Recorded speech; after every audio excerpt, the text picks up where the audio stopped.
السلام علیکم ورحمۃ اللہ وبرکاتہ۔ اللہم صلی وسلم علی نبینا محمد۔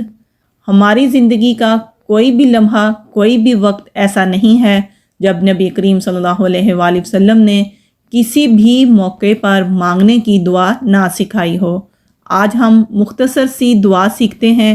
صحیح بخاری کی حدیث میں یہ دعا ہے اور 8 مصیبتوں سے نجات کی دعا ہے۔ جامع ترین دعا ہے، اس دعا کو ضرور یاد کیجئے اور ہمیشہ مانگتے رہا کیجئے۔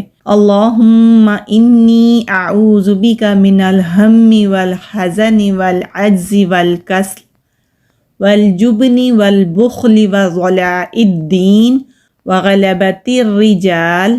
اے اللہ، بے شک میں فکر و غم، عاجزی اور سستی، بزدلی اور بخل، قرض کے بوجھ اور لوگوں کے غلبے سے تیری پناہ چاہتا ہوں۔ آمین۔ السلام علیکم ورحمۃ اللہ وبرکاتہ۔